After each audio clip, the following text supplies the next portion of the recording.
Welcome you all to our meeting today. Portsmouth Redevelopment Housing Authority, PRHA.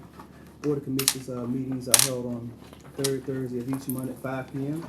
All meetings are conducted at PRHA's main office, 3116 South Street, Portsmouth, Virginia, 23707. Unless otherwise noted, all members of the public are welcome to attend.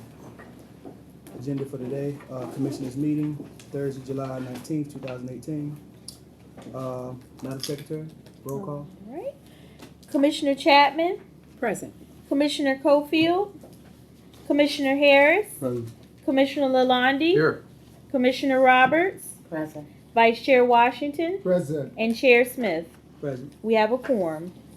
Awesome. Okay. Commissioners, before you have the minutes of June 21st, 2018 minutes. If there's any unreadiness or anything that needs to be changed. If not, chairs need a motion to approve minutes. I move that we accept the minutes of the June 21st, 2018 meeting. Thank you, Commissioner Roberts. Chairs need a second. Second.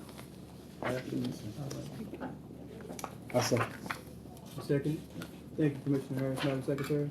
All right. Commissioner Chapman, Abstain. Commissioner Lalonde, Yes. Commissioner Harris, Yes. Commissioner Roberts, Yes. Vice Chair Washington, Yes. and Chair Smith. Yes. Commissioners, we're gonna have a little shift in our agenda today. We have the gentleman from, that's doing the work, Mr. Bland, for the, is it the mold? The mold. If I'm not mistaken, Bring us for up to Hamilton date. Place to bring us up to date. You have the floor, sir. Okay, would you like me to? Oh, you got a podium. Hello, everybody. Welcome aboard. My name is Timothy Mills. I'm an engineer licensed in Virginia, and I have a firm called TAM Consultants. We're consulting engineers located in Newport News and Williamsburg. I was just asked to give a summary of what we're doing for you all over at the Hamilton Place project. So we are forensic engineers. We basically, the simple way of saying what we do is we help fix broken buildings. Okay, so I'll just give a quick summary of sort of how we got involved and what we've done over the past number of months and where we're going from here. So I understand you folks had some issues with mold, and some of that stuff's been pretty well known around town. We were brought in by an architect. The architect is Via Design. We were actually working for them as a sub-consultant. We were in contact with a number of architects that said, could you help us on this potential project because of the special skill set that we have. So we were brought in by them late last year, and we conducted a study at the Hamilton Place Apartments where we measured relative humidity in a number of units over a period of a month, and we did forensic evaluation. We pulled off some siding. We looked at inside the units. We looked at the design of the buildings. The project was built in 2 phases, as you may know.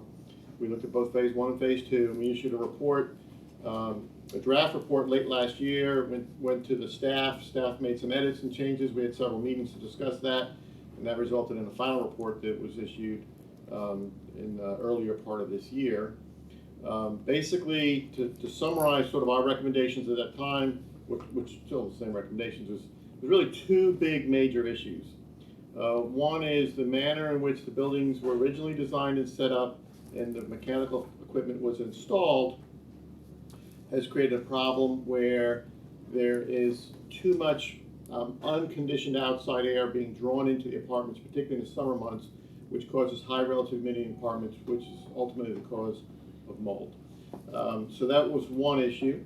The other issue is there's some construction defects that relate to the exterior of the buildings where leaks were occurring through the flashings and sills and individual components on the siding and trim. So those are the 2 big issues, right? Mechanical system mold and building components getting wet with water getting through the outside building envelope. So we kind of went down 2 paths. One, the architect Via Design has taken the lead, and the mechanical fix the HVAC problems, we've taken the lead on that. So just quickly on the architect side, we were pulled in and had some involvement, but they're taking the lead. We met with the original developer, we had a couple meetings with the original developer, pointed out our report, some of the defects we found, the developer agreed to assist us in continuing our investigation. So we came out again and we pulled off siding and trim on a number of apartments and units on the outside. And some of our concerns were verified and proven that we had some considerable issues with water getting in and getting past some of the building wrap and other components there. So the architect was commissioned by the staff to go ahead and come up with some repair details on how to fix those problems. We assisted in that in a small manner. We reviewed some of those details, and then the architect issued those repair documents. And my understanding is that the original developer, I may be wrong on this, but my understanding right now is the original developer has agreed to make those repairs. And I think they're getting, and I think they're getting ready to do that. So that's huge. I think it's a huge win for you folks. The fact that they're doing that, it kind of surprises me, but that's good to hear. On the other side, we have been just recently asked to develop a set of specifications for repairing, making changes to the way the mechanical systems are set up, and we are in the process of doing those documents now. We have done 2 apartments as test apartments to kind of check that out. I was actually there today. One of them's having an issue. We found out the dehumidifier is not working properly, so we've been in touch with a repair contractor to come out and look at that. But we're getting ready to issue a set of documents that should come to staff by early August, by mid-August. I anticipate that'll be ready so that the authority can go ahead and get some pricing for making those changes to the units. And I think it'll be up to the staff, I guess, on if they want to do all the units, part of the units, just units that are problematic, but the documents will be set up, they can do it any way they want.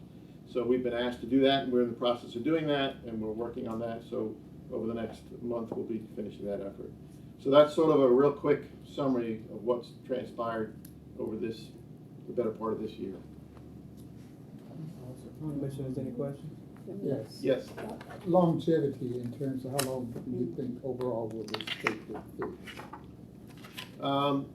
Once we get the documents done, and the staff wants, if the staff asks for a month to bid it, I would think that the repair per apartment is only a couple of days worth of work. I would say, depending on how staff wants to proceed, because we've had different discussions, and I don't think it's been determined yet whether or not they just want to address the apartments that are known issues, or they just want to repair all of phase 1 or the entire project. So that, to answer your question, if they do the entire project, I think it would probably take several months to do that once they get, once they have a contract and figure out how to pay for all that. I mean, it's fairly straightforward. It's sort of been a series of missteps, even from the original design. And actually, phase 1 and phase 2, the designs are significantly different because some of the standards that were designed under sort of the greenhouse standards and everything changed between those 2 phases. So they actually did change how they addressed some of the outside air issues. So you think within 12 months, absolutely all of that could be done? I would absolutely hope so. I would, it depends on funding, I would guess. I mean, it's not a technical problem. It's not a construction problem. My guess would be the answer is a funding issue is how that happens. But yeah, for sure. Thank you. Okay. Is that it? Well, I just, are people experiencing significant moisture now? Yeah. Nothing's really changed? I talked to or Mr. Cox today, who's the facilities guy over there. Mhm. And, that's this time of year. I mean, this is the worst Right. time of year. Right. They're having some complaints.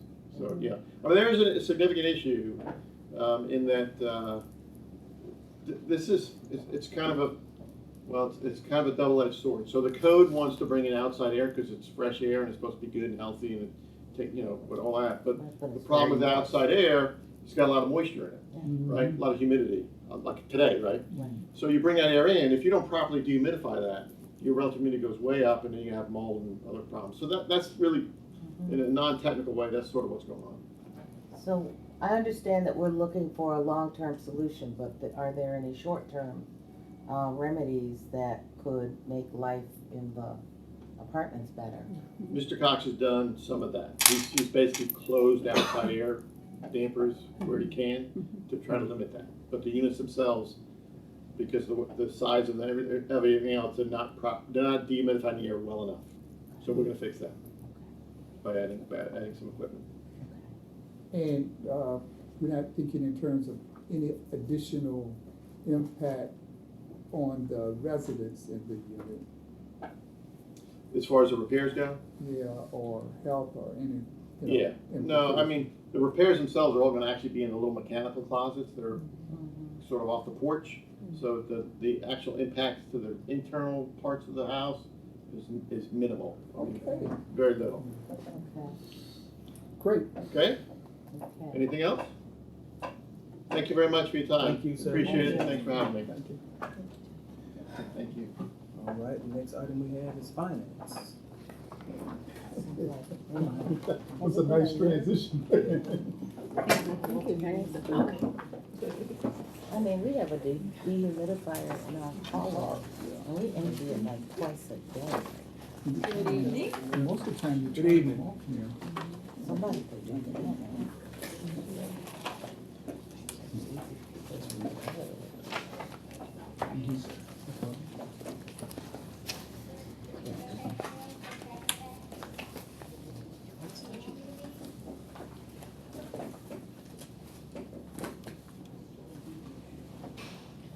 First, I'm just gonna go over the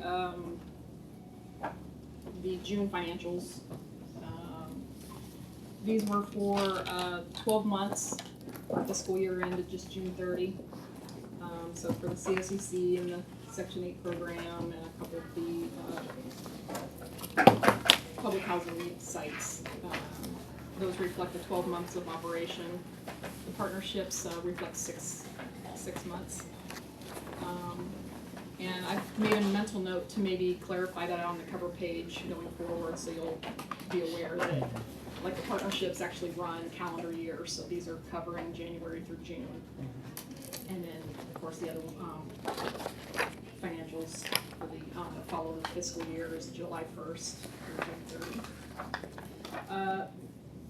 Really no big changes other than the Section 8 program. HUD asked that we spend down some of our reserve. So we've been consistently getting a pretty nice HAP subsidy from them, except for June. We ended up only receiving about 900 and some thousand, so it really kind of like put them, kind of looks like a loss, but it really is on their side, holding the reserves spent down. And then it goes back to normal in July. We also absorbed for May, which kind of then impacted the June financials. We absorbed, I think, like 32 of the port-ins, and then resumed doing back to normal on June 1st. COCC is still kind of showing in a loss, but that again is due to some things being reconfigured, and we've made some substantial steps on getting that. Like I said, we've kind of talked in the past about the reallocations and the staff cuts to bring those numbers under control, and we've really been diligently doing that, so. So that's for the June financials. Do you want to make a comment first and then go into the 2019? Yeah, if I could, again, impressed again with the way Shannon stepped in and the staff has filled the void that we've had with the loss of the CFO. No doubt the focus is on the COC, Central Office Costs. Mr. Bland and the staff are trying to drill down into the low-hanging fruit, the vehicle insurance, the workman's comp, cell phones, right, and some of the lower level staff cuts. There's going to have to be some significant discussions on staff. It's going to be on the HR side for some realignments that need to be done if we're going to move forward. You don't need a Band-Aid approach. It needs a step back to see is the organization being responsive, and so that the financials are looking good on the bottom line. So from a finance standpoint, in my opinion, human resources needs to group and say, where are we going with this organization? And it's gonna, my personal opinion is you know, you need the people to do the work. They're the face to the tenants in the units. And some hard decisions need to be made about other staffing that we have. Mr. Bland has presented to us some of the organizational structures of the other housing authorities.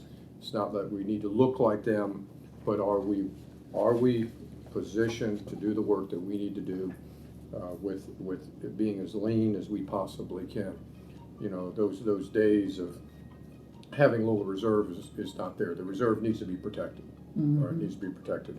We've just talked about mold mitigation issues. We have some other issues going up, and that reserve that we had could easily disappear, and then we're just cutting right into operation. So, I guess I'm making the case towards the leadership. Right, that some significant discussions need to be made now to absolve anything that's going to happen in the future. Effingham, I guess we're getting ready to close the Effingham. Closed, so that's good. So that'll eliminate the biggest drain that we have on our finances. Yeah, that's all I have. Thank you. Thank you, Commissioner Londa. Okay. Now we're gonna lead into the 2019 budget year. I greatly apologize for not having these to you ahead of time. It's year end and I've got some really major HUD deadlines, so just please bear with me, and then if you have any questions, I don't mind trying to get you any answers. Just speak up a little bit for me. Okay. I'm on the hearing chatting side of the house. I'm kind of new to this and I haven't done a PowerPoint presentation before, so Okay, you good. please bear with me. Okay, so PRHA, our operating budgets, we're basing this on the 18 projects. Was 19. I didn't include Effingham because of course we will not have that in 2019, thank God. So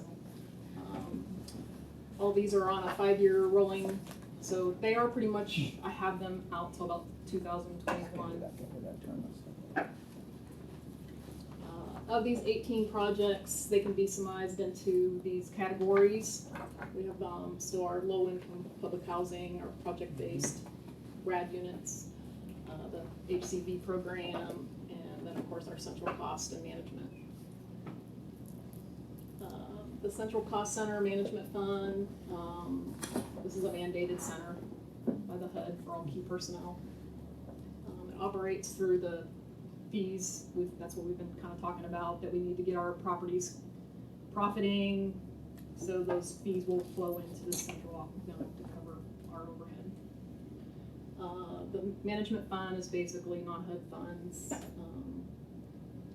and they come from, different sources. We have, the TCC, rental income, and we're trying to find other streams of revenue that we can use that. PMP is basically the owner of this building, and PRHA, this cost center, has to pay rent and the expenses for the building. The low-income public housing covers all of our traditional public housing sites. So we really have just basically Swanson, School Lincoln, until we get that, it's in the process, it's kind of moving along. These are funded by the subsidy that we get from HUD.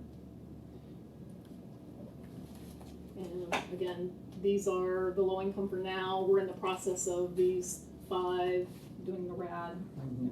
The major hurdle we just got over on Sunday. We had some stuff, our financing plan, all our documents uploaded successfully, hopefully, and then we're just awaiting word from HUD if they have any questions. The RAD project-based. These are comes from our HCV program, and then there's really no direct subsidy from HUD. And these were all, constructed or rehabilitated through our mixed finance and low, no tax credits. These are the project-based units that we have. So our Housing Choice Voucher Program, it's funded entirely by HUD. We get 2 sets of subsidy from them. We get the admin fees, which are used for the overhead, salaries, benefits, office supplies. Housing assistance the payments, those are strictly for the landlords and UF.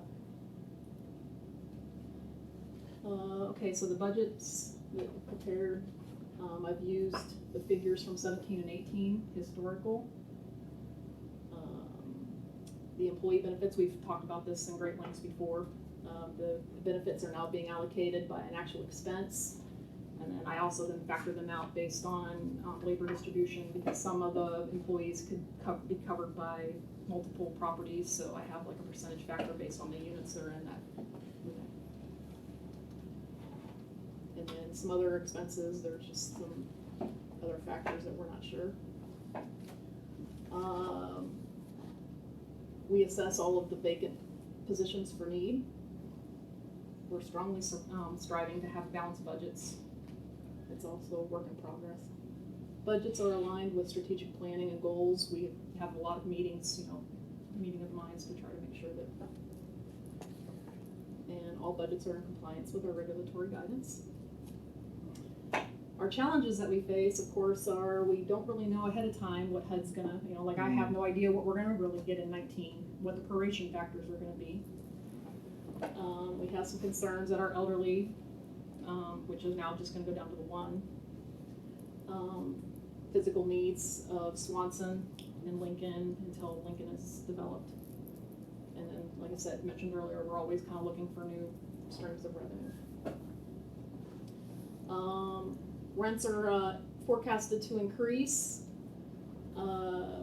We did a rent increase effective July 1st, and then of course with the 5 properties going forward.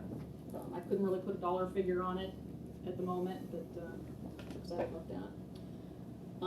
The Section 8 program is forecasted to increase overall roughly about another 227, but it could change because of us putting in the tenant protection vouchers. And then some of our properties are shifting from real estate to pilot. So I right now have forecasted over $455,000 coming to the city.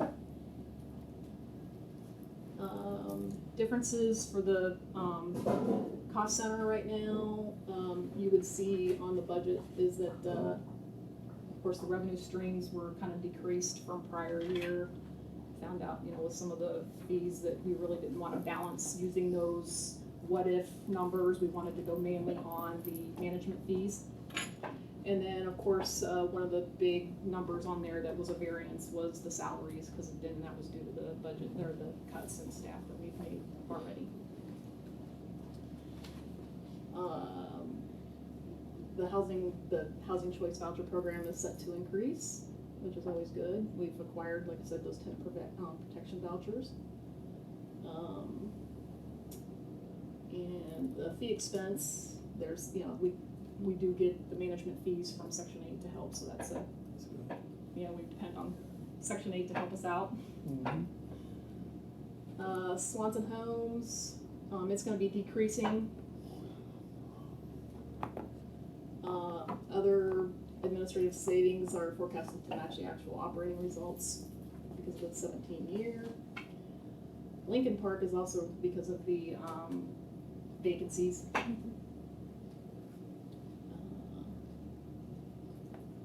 And Dale 1, our subsidy from HUD has ceased on that one. It's just mainly funded through the HCV program. Dale 2, our HAP payments will start January 1st, so that'll help out, and that subsidy will go away from HUD.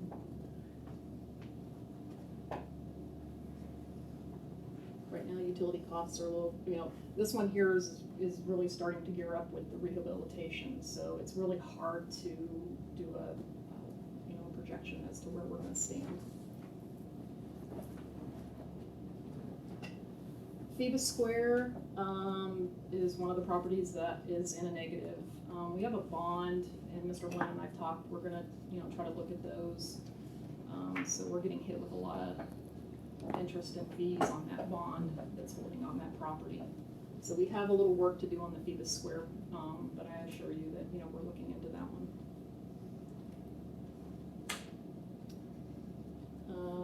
Collection losses, actually, I'm still kinda learning about the collection losses, so. And I just did these based on past experience, what I've done, and like I said, on the 17 and 18 figures. Could I just ask something I saw on the news, Yep. since you're talking about, not to cut you off, I apologize. No, that's okay, no, it was done, I'm sorry. Okay, I just saw on the news yesterday, the different areas where, it was really on evictions, but one of the, piece was, some of the people left their properties, and when they found the people, they had bought homes. So when I heard that, of course, this is the first thing that came to my mind.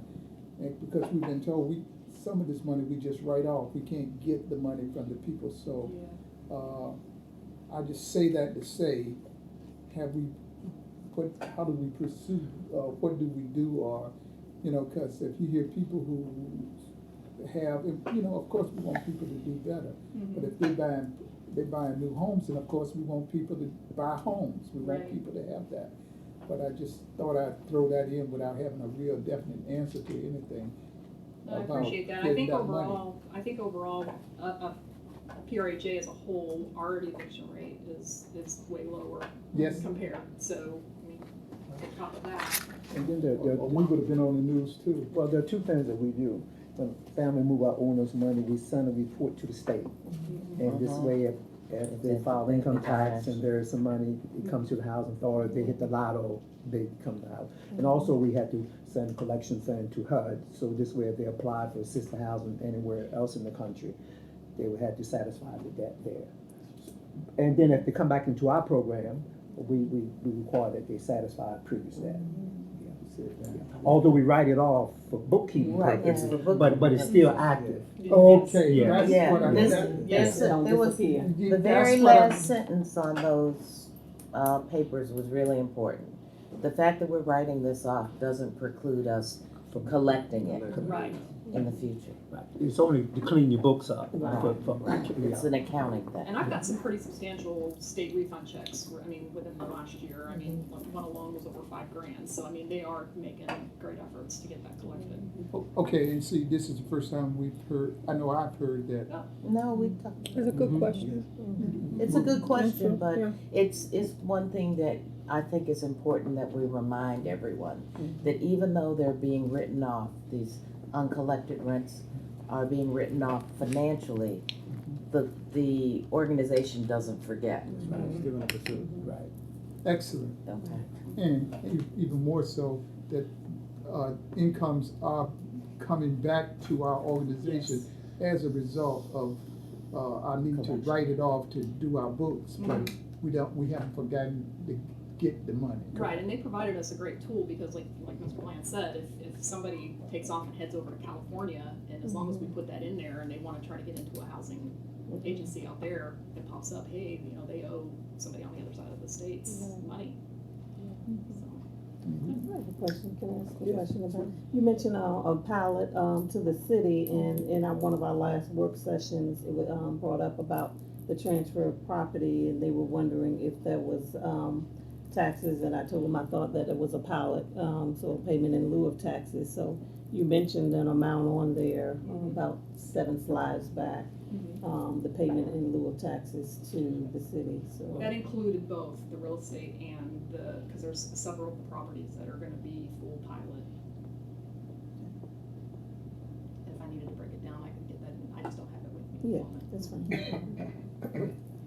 Yes, I wanted to ask a question about the Lincoln Park. Did you say the cost or the repairs, that was gonna be, we speculating a decrease in it for the repairs? Is it Lincoln Park The or revenue's Florida? coming in, Which one? The Yeah. revenue's coming in. Yeah. the revenue's coming Because in of the or number of decreasing because units. of the vacancies we have out there right now, because I think we're gearing up to demolish maybe towards the end of the year or something, yeah. Yeah. So, yeah, shifting people over to places where we don't plan to demolish right now is forcing us to not be able to collect rents, because we're, trying to push so that we can start the process, start the project. And then that in turn, with the revenue coming in from, Lincoln being low, it then in turn decreases the fee that, COCC earns from them because it's based on units occupied and stuff, so. Any other questions or comments? I think one thing that we discussed in finance is the fact that we have Dale Holmes and Lincoln going on at the same time. And maybe in the future, we should do one. Yes. Yeah.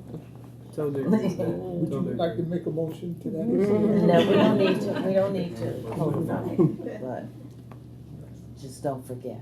That's right. That's the trick. Good catch. Good. Thank you. Thank you.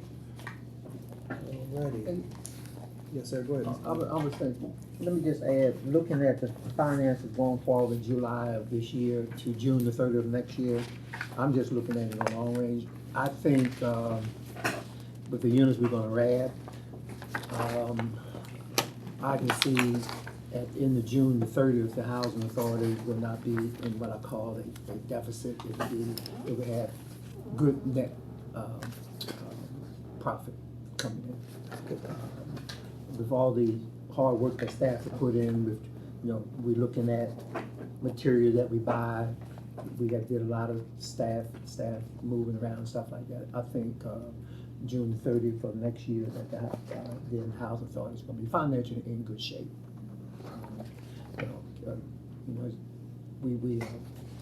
We're just stopping the bleeding from years, you just can't do it in the first 12 months. But I feel comfortable to say by June of next year that, the report is gonna show that the housing authority had did everything, and you're going to see, positive cash throughout the housing authority. Good stuff. The man was saying in church, that's good news. Mr. Chairman, Yes, sir, go ahead. one of the things, and I apologize for backtracking, I've lost sight of the Swanson insurance reimbursement. Where are we with Oh, the, yeah, good with the cash supposed to be coming out from that? Thank you. We received a small payment from the state of about $29,000. We're expecting an additional 300 and some thousand from the state. We have not recouped all the funds from the insurance company. They're still fighting with us, kind of tooth and nail with that. So state and FEMA did step in and provide some relief.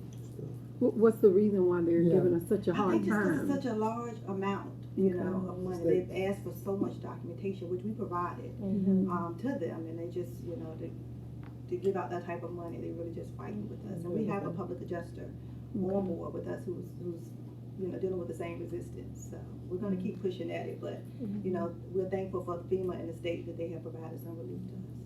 And so when do we expect another check? By the end of next month. Okay. So, won't be made whole, but, Yeah, but definitely a will check, help. Correct. a little bit at a time Yes. keeps coming. It Yes. helps. Yeah, every little bit helps. Yeah, and just keep in mind too, since we talking about FEMA, that if you get some major hurricanes, then it could shift. Yeah, that focus.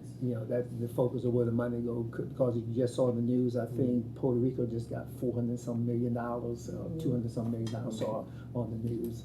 So we're in that pot too. So it just depends what the priorities are. You always remember that.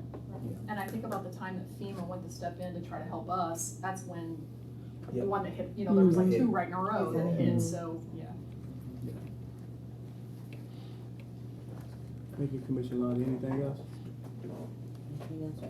No. Okay, commissioners?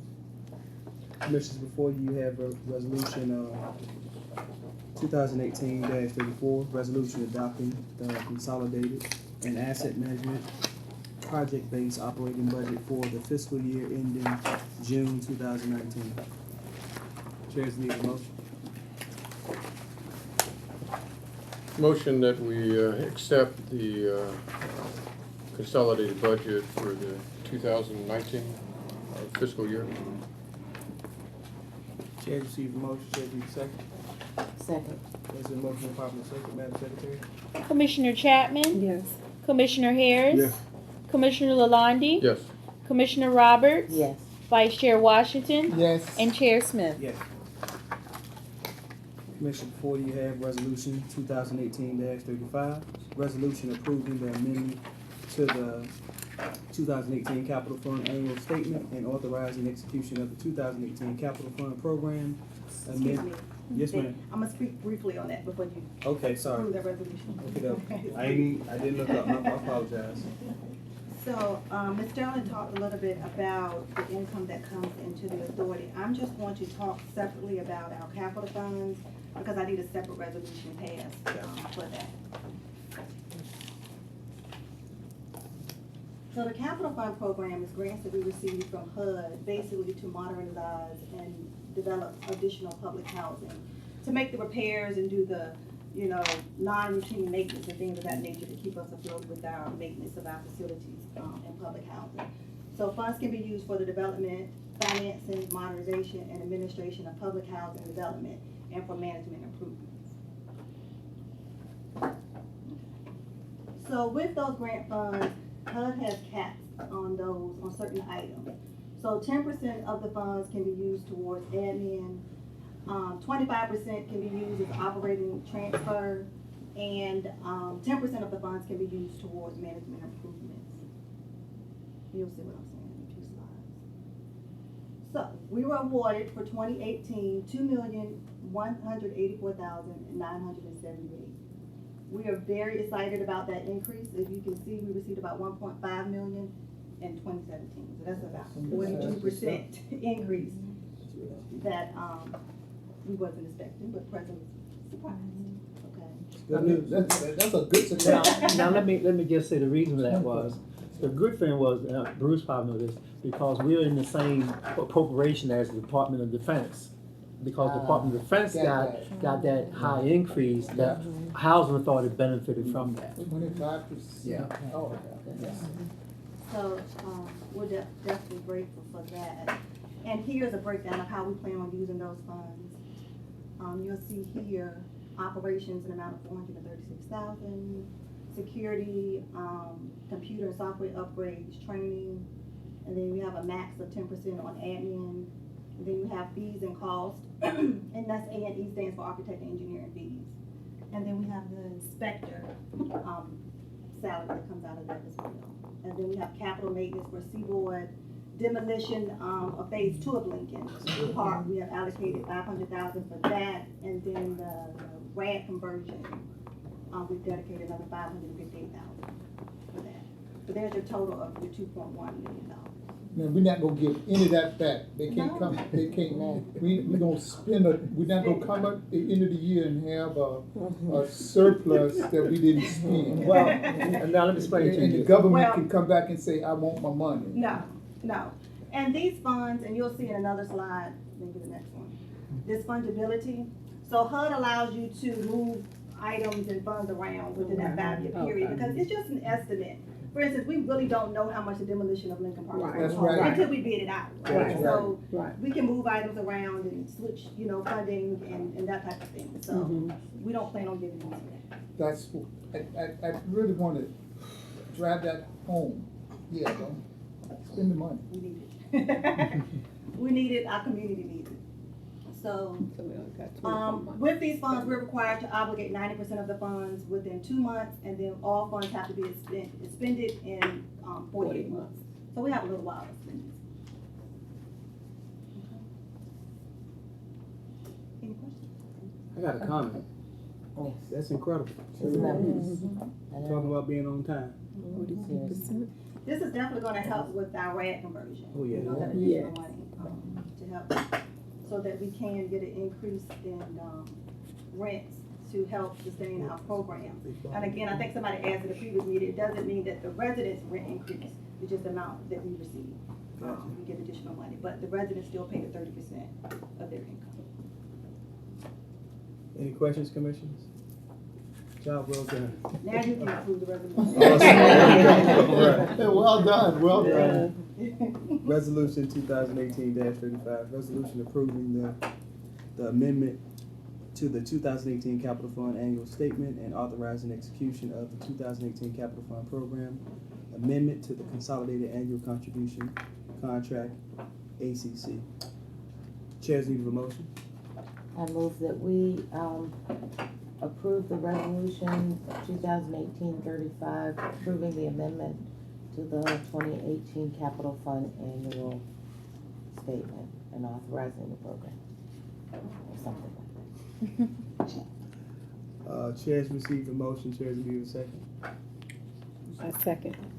It's a motion and properly second. Thank you, Commissioner. Madam Secretary? Commissioner Chapman? Yes. Commissioner Harris? Yes. Commissioner Lalonde? Yes. Commissioner Roberts? Yes. Vice Chair Washington? Yes. And Chair Smith? Yes. All right, the next item we have is procurement.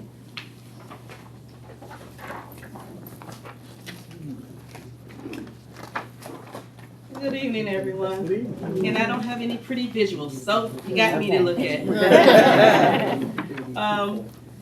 I have two items for you for procurement. The first one is a Shannon is so excited about this. A resolution to enter into a contract with ADP LLC through cooperative procurement for payroll services. This cooperative procurement is when we call it piggybacking, that's the term, but it's when we purchase off of a contract that another public body has solicited, competitively bid and solicited, and they've awarded. So we're actually piggybacking off of a contract that a group out of Texas did, the Region 4 Education Service Center, through a national cooperative network called National IPA TCPN. So they're awarded a contract in May of 2016 for managed business operations services and solutions, which included several things, but one of them was payroll services, which we're using that portion of the contract. And we did a cost analysis, and we noticed, and we came up with the fact that contracting out payroll services is very cost effective for the authority. As a matter of fact, we expect to save approximately $34,000 because we would have to pay $11,000 to $14,000 to upgrade our current software that we're using to do payroll with, and we took into account the staff time. We won't have to pay the staff for doing that. ADP, and ADP is a full service payroll services company. They do everything from the time they do the deposits. The pay employees get to go online, use their app and look at their LES, I call it leave and earnings statement. They also do W-2s and 1099s at the end of the year. Take care of the taxes, quarterly taxes, so that will free up Shannon, her staff, I'm sure. to do other things, all the other accounting that we need to do around here. Significant. It's a significant time savings. They're gonna charge us about almost $17,000 a year. We gotta pay a one-time setup fee of $2,000. And so the resolution is for us to do a contract of not to exceed $20,000 annually for 1 year with 4 option years. And the references came back as I expected. They were very good references because they do payroll for small, medium, and large companies across the country. And so we make the recommendation that you approve that resolution so we can enter into a contract with them. And before you do that, I might ask Shannon just to talk about some other things will be doing for us. ADP. Yes, mostly they're gonna take on the payroll processing because I process payroll every 2 weeks. We were working on trying to set up our system to where, like, if employees wanted to take leave, they could just put in their leave requests. Now they have that same thing, so we don't have to pay this money for our system. It'll then go on to the approval system. We'll just, on Wednesdays, we'll have to make sure that the times are all uploaded to ADP. They'll process the checks now, the direct deposits. They'll handle the garnishments, they'll handle all the tax deposits, that I have to sit there and worry about, every other week. And then the quarterly taxes, like Laura said. It'll be a tremendous help to take all that I don't have to worry about, whether that stuff is being done and taken care of. But yeah, they showed us the nice app that they have. I mean, we can always expand. They do some of the HR compliance. So not only is it gonna be the payroll side, they'll help with some of the HR duties as well. That's huge. That's huge. And I thank Mr. Bland for kind of really pushing it. Well, and the only reason I'm pushing it because, I experienced it for the last 15 years from where I came from. And in the housing industry, ADP, does a lot of payroll. And the government take their data to determine how many folks are new hires and every quarter. So, so they are recognized in the government industry as a reputable financial institution that can take care of payroll. And I think the housing authority would benefit from having them to do the same with us. Shannon, they would do the 1099s going to the landlords, and those are a lot. They'll be doing all of that. Yeah. So, as you mentioned, that would free up staff to do other things that we've been kind of pushing on the back burner. Yeah. So we all excited to have them come in. Good stuff. Any questions, comments, Commissioner? And I think the price is right. It's not, I mean, you couldn't hire a part-time person to, so I'm really, when I saw that, I said, wow. And of course, it goes according to employees, so. We use it in our company and we love it. Yes. Yeah, everybody can go online. I'm just excited for the ease of mind. I'm sure. Wait, did the taxes get paid? Yeah, I know. Yeah, I'm sure. Great. All right, good. All right. Resolution 2018-36, resolution authorizing execution of contract for payroll service between Force Redevelopment and Housing Authority and ADP LLC. Chairs need a motion. Well, I make a motion, we accept, a resolution 2018-36, authorizing the execution of contract for payroll services between Portsmouth Redevelopment and Housing Authority and ADP, LLC, period. Thank you, Vice Chair. Chairs need a second. Second? There's a motion in proper second, Madam Secretary. Commissioner Chapman? Yes. Commissioner Harris? Commissioner Lalonde? Yes. Commissioner Roberts? Yes. Vice Chair Washington? Yes. And Chair Smith? Yes. Okay. Okay, the second resolution I have is to enter into a contract with Centennial Contractors Enterprise for Swanson Home ramp improvements. This was actually we issued a quote, a quote to complete a job that was started by another contractor out in Swanson Home. I guess it was over a year and a half ago. The contractor was unable to complete the job. They had several different issues going on. We wind up calling their bond and canceling their contract, terminating the contract with them. And we decided, because of the dollar amount from our cost estimate from the architect, it was under our small purchase threshold of $100,000. We issued a quote. We sent the quote out to 6 contractors, 3 of which we currently have under contract through our trade services, and most of them were not interested in responding. There's a problem. Contractors have a problem following behind another contractor's work. But Centennial Contractors Enterprise Incorporated is actually a contractor that we've worked with before on several jobs, and they provided a quote to us for almost $81,000, which was just a little 4% over the cost estimate of $78,000. So it was definitely a reasonable quote to come in and finish the job. The one thing we like about Centennial, they give you a very detailed proposal breakdown. We had it was looked at by our architect that designed the project, and he was real pleased with their proposal. So we're asking you to approve a contract so we can move forward and get these. And what the job is we have ramps on our accessible units out in Swanson Homes. The ramps have to be brought up to current standards. So they have to do, it's a lot of concrete work out there, new rails. So they're, Dolores, that's the ADA standards, right? it is, the Uniform Federal Accessibility Standards, which is UFAS. Those are HUD regulations, and then Section 504, which is strictly, accessibility. Okay. And those are standards that we have to abide by. So we have to, do that.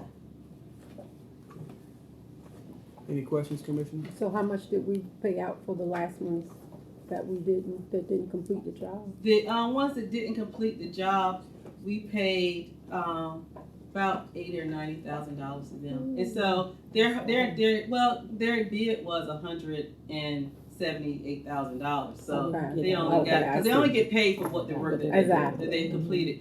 So we have the funds that we had already, Gotcha, okay, set aside for the job, For to the job. complete the job. okay.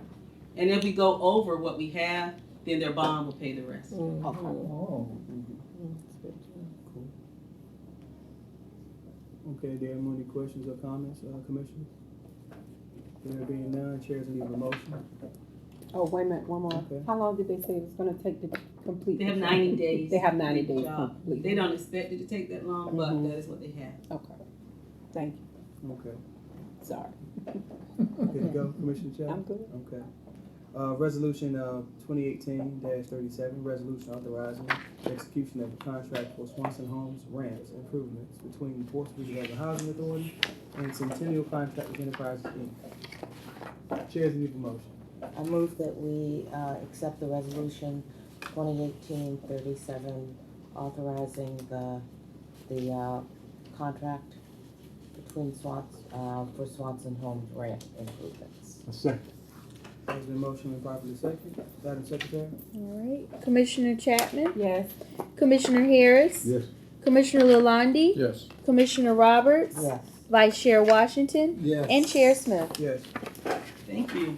Thank you. All righty. We have up next housing. Val's not here, she had to go to South Carolina, to go there and get her mother situated. Yes, sir. So I'm stepping in to go over the resolution for it. And we kind of talked about this earlier. Resolution 2018-38 to write off resident accounts receivable for assisted housing, and then you got resolution 2018-39 to write off public housing. I'm not gonna go back over what you already discussed. You know, when you write off, we still able to collect. So just need approval to, from the board to approve resolution 2018-38, and then follow up with approving resolution 2018-39. And you have the breakdown where the write-off of the various communities. Any questions? Any questions, Commissioner?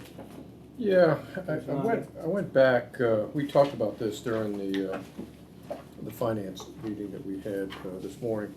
The numbers are in line. I don't have any questions about the numbers, but I'm a little confused.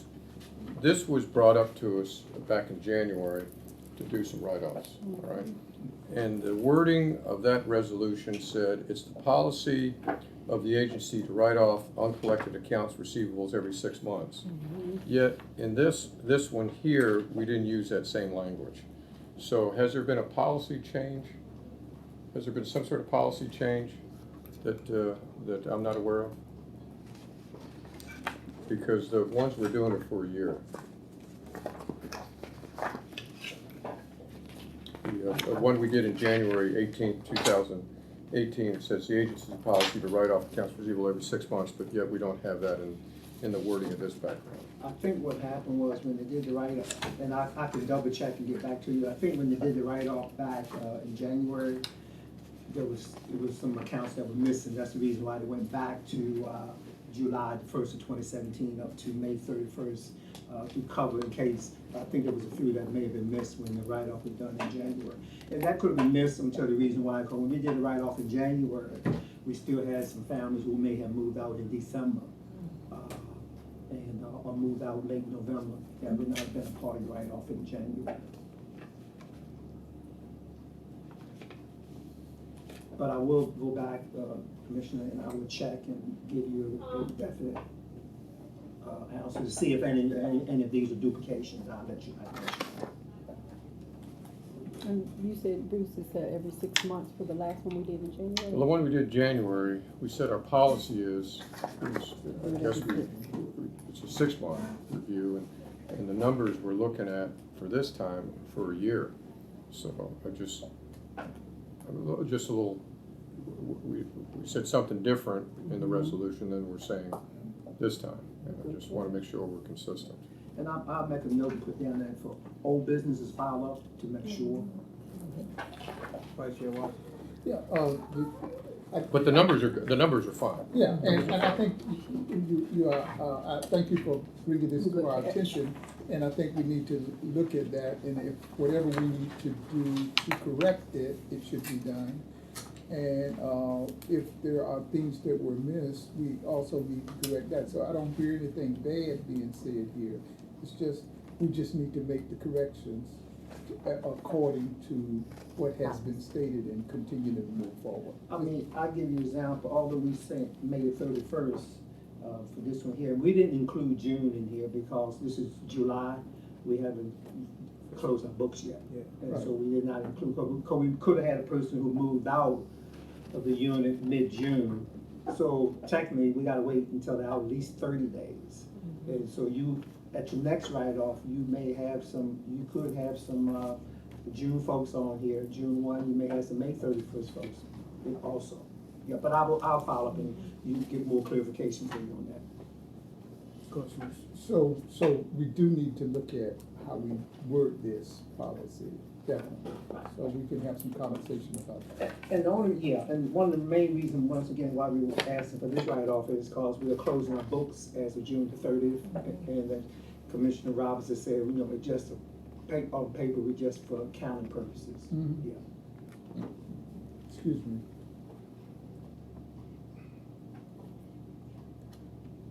Anything else, Commissioner? Commissioner London? Nothing, no, sir. Okay, Commissioners, before you have, resolution, 2018-38. Resolution writing off, uncollectible resident account and receivable, assisted housing. Make a motion that we approve, resolution 2018-38, resolution writing off uncollectible accounts receivables for assisted living. I second. There's been a motion and probably second, Madam Secretary. Commissioner Chapman? Yes. Commissioner Harris? Yes. Commissioner Lalonde? Yes. Commissioner Roberts? Yes. Vice Chair Washington? Yes. And Chair Smith? Yes. Commissioners, before you have resolution 2018-39, resolution writing off uncollectible resident account receivables, public housing. Chairs need a motion. Make a motion again that we approve resolution 2018-39, resolution writing off uncollectible resident accounts receivables for public housing. Thank you, Commissioner Londa. Second. Thank you, Commissioner Roberts, Madam Secretary. Commissioner Chapman? Yes. Commissioner Harris? Yes. Commissioner Lalonde? Yes. Commissioner Roberts? Yes. Vice Chair Washington? Yes. And Chair Smith? Yes. Right. Development, no business. Human resources, no business. Reports. Mr. Burnett. I think in your package were these significant activity for the month. Any questions or concerning that report that you received or comments? Just, I'm sorry, go ahead. I had some questions way down in the sort of youth services activities, way back on page 6. I was just wondering, sort of, I would appreciate it if you would, sort of give us some more information here about, the number of people who participated in some of these activities. I know you have some here, but, it's sort of, these are the types of activities that benefit the children who are living in our units, and we'd like to sort of make sure that they have opportunities to take advantage of these particular services and programs. And also the scholarship stuff was interesting. Mm-hmm. Very. Okay. On the significant activities report, on the development side, since we've got Brian leaving, and I don't know if I'm saying it right or not, but, you know, we've had this issue about 161 properties, and then we've just done a transfer of 50 properties to the city, which I want to comment. Mr. Bland said that's gonna help us cost avoid about $20,000 from those properties. That's a good thing. But I think we need to make sure we're keeping our finger on the pulse on all the properties that we have, and that, you know, that on a month, since we only meet on a monthly basis, that we don't want to get caught up again about this discussion with the council that we've had properties for 30 and 40 years and we've done nothing with them, right? It's a service, it's something that we should be doing, and y'all should be telling us so we can make, you know, anything that, I don't know, I'm not gonna make a policy decision here, but if we haven't done anything in a couple of years and we need to do something with that property and collaborate with Economic Development Authority, who I am disappointed didn't attend our meeting today, but also with the city to make sure we're keeping them abreast of all that property we have. So just like to see a little bit more there. Okay. Also, I was very impressed that we had a person get a temp job through the league group, so that's good that y'all did that, so thank you very much. But it just brought up the question, do we have a temp agency under contract that if our residents want to go to somebody to look for a job or pursue jobs that they go to, or are we proactive like that, or we just reactive to it? You mean, do we send our residents to a temp agency? Right, do we have a, you know, if they want a job, do we have, yeah, is Well, we there? have a job developer that works with the residents to, place them in jobs and go through job training, and she does, workshops with them. I understand, but do we have temp agencies that we post on a wall or something, or they send us stuff that? Anytime we state any type of job announcement they get, we have a job board that they, use, that they post out at, well, Foundation Stone is where all of our, family self-sufficiency and those type of activities take place. Okay. They have a job board, and they have the, and we're logged right into Opportunity Inc. So they can do their career center. So because we are a satellite site for Opportunity Inc. because they didn't have a site in Portsmouth. And they have one at DEC, but they also use our computer lab at Foundation Stone. So they can log right into Opportunity Inc.'s computer system, just like they were in Norfolk at their main office, the one-stop center, so that they can get all types of job announcements and assets. Okay. Thank you. Vice Chair. So why don't we have an Opportunity in satellite or something in Portsmouth? We don't have one. Their main office is in Norfolk, and so we all signed, all of the different cities, some of the local housing authorities, schools, colleges, we all just signed a master MOU of Opportunity Inc. recently, where some of us agreed to act as satellite offices. You know, for a long time, we didn't even have a VEC office once they closed the one that was here. Right. So they got a small one in Portsmouth now for George Washington. And so Opportunity Inc. they used our Foundation Stone building as a satellite site, and social services provide some services, but not necessarily full services. Right. So, and my concern is our people don't need to go to Norfolk from Portsmouth to do that. Well, we had, before we became a satellite site, we had to transport our people to Norfolk. That's what I was saying. And sometimes you had to take they had to go through several trips to get the services. But now they can do they can do the basic services right here, right out at Foundation Stone. They don't have to go anywhere. Okay, so this is a really good thing here. Yes. And it's published where? Yes, they send us flyers and everything. So the information is out there. It's just, I think a lot of the residents are not taking advantage of it. But it offers a lot of opportunity for them to get employment, information about education. It's out there, but a lot of them are not taking advantage of it, but it's in place. So, and we're comfortable that they know about this information, the residents know. Oh, it's Okay. definitely not from a lot of knowledge, but it's not Don't take mandatory. advantage of it. Yeah, yeah, it's not mandatory. Thank you, Chair Mhm. Commissioner. Any additional questions or comments on the report? And once again, we want your suggestions and input, so we want to make this report as thorough as possible. And if you feel we're missing anything, please let us know so that we can incorporate that in the report. Or if you think we need to change anything, please let us know also so we can do that. We want to keep you informed as much as we can. It is on you. You already did it. Yeah, the only, is anybody have any, comments for anything we did the last board meeting that I would call the old business, and I do apologize, we left off old business, any old business we missed from the last meeting, we need to bring you update on today, anything?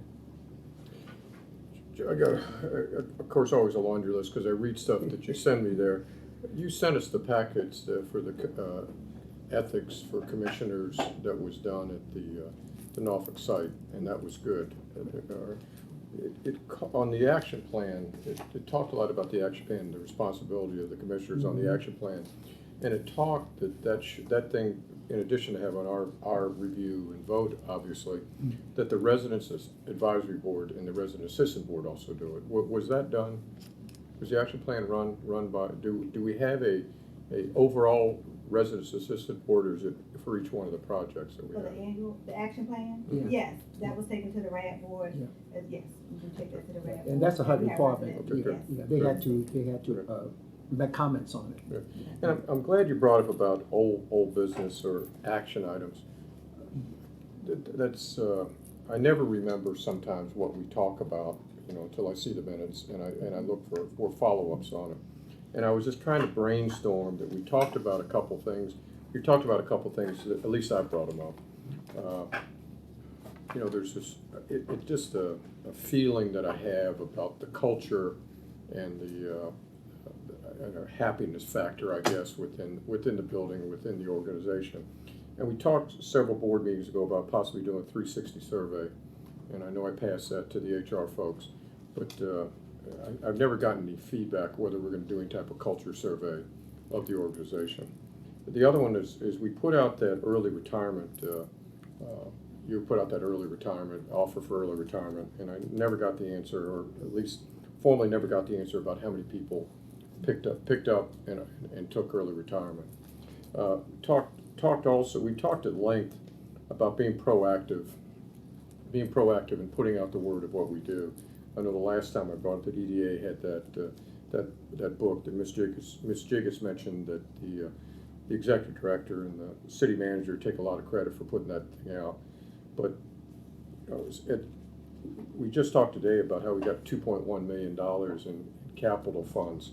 It's one thing to give our city council liaison a cheat sheet that she can take to her meetings to tell the council about it, but I hope, in addition to us being televised, that we've talked about it, past talking about it. I'd like to see some proactive nature on the Channel 47, on getting to the pilot, but there's too many good stories that go along about PRHA, and they're just not getting out anywhere.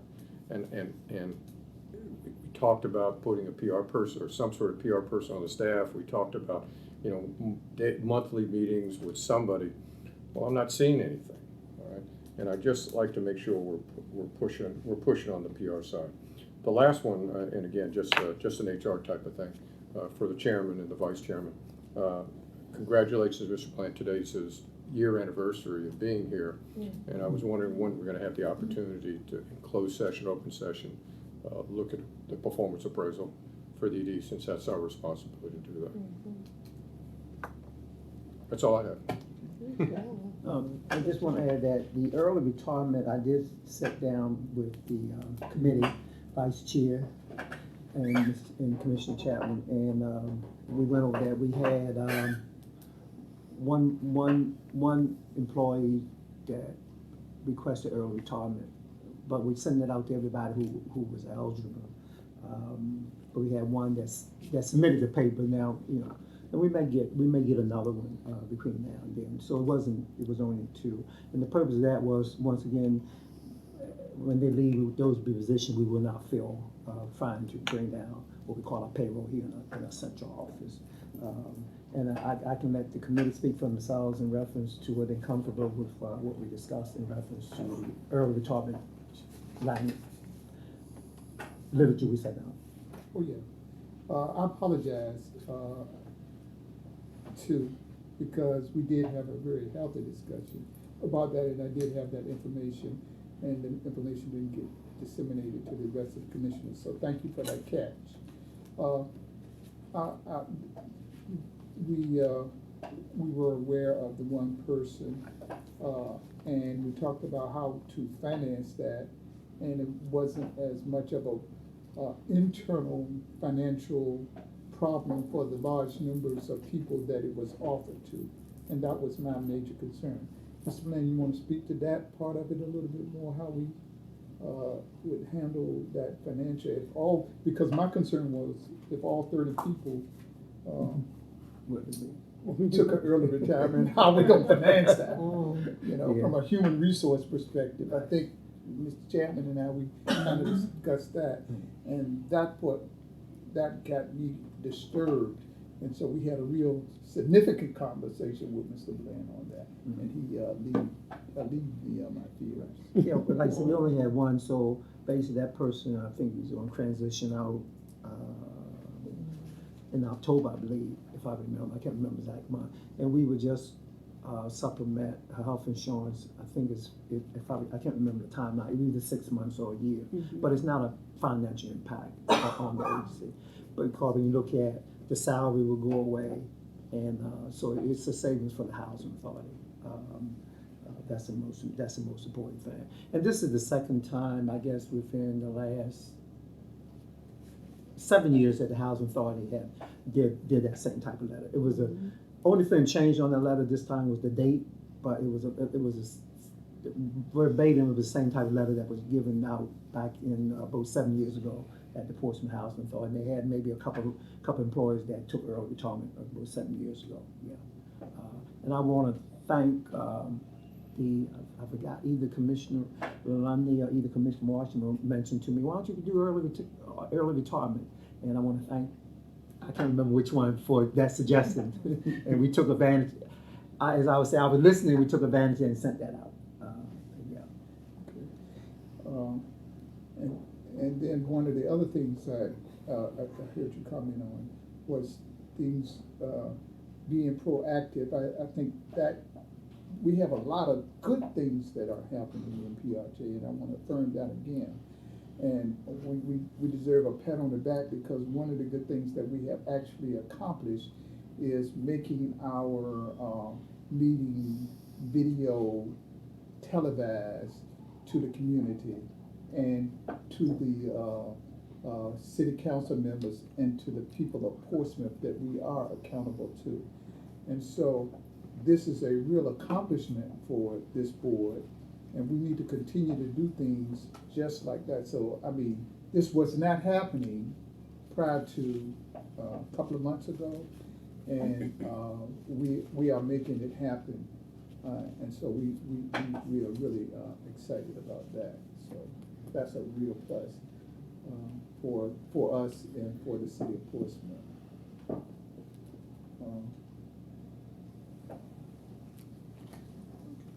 Any other suggestions or comments? I had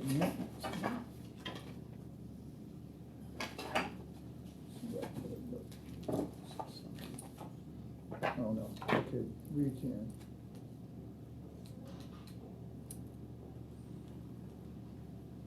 Okay, no, I can wait for that, I can wait on that.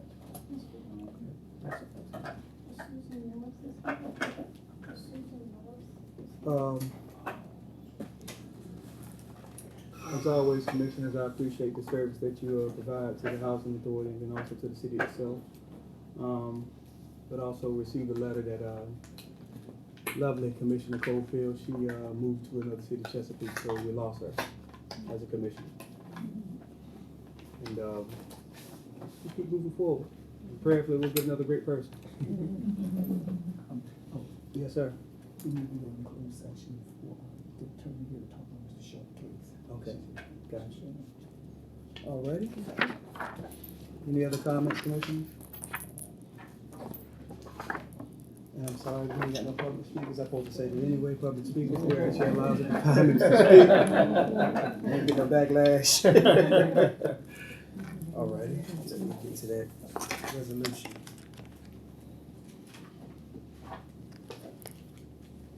Alrighty, resolution 218-40, resolution of intent to meet in closed meeting. Whereas the Virginia Freedom of Information Act provides that the Board of Commissioners can meet in closed meeting for consultation with legal counsel and briefings by staff pertaining to actual or probable litigation. Whereas such consultation or briefing in open meeting would adversely affect negotiation or litigating posture of the public body as set forth in section 2.2-371187 of the Code of Virginia as amended. Legal counsel will provide a briefing on a pending employment litigation matter. Now therefore be it resolved that in compliance with the Virginia Freedom of Information Act and the above referenced section of the Code of Virginia Board of Commissioners shall reconvene in a closed meeting on July 19, 2018 for discussion of litigation, consultation, A7. Chair, the meeting for motion. Motion to go into closed session. Second. It's been motion proper second. Thank you, Madam Secretary. Commissioner Chapman? Yes. Commissioner Harris?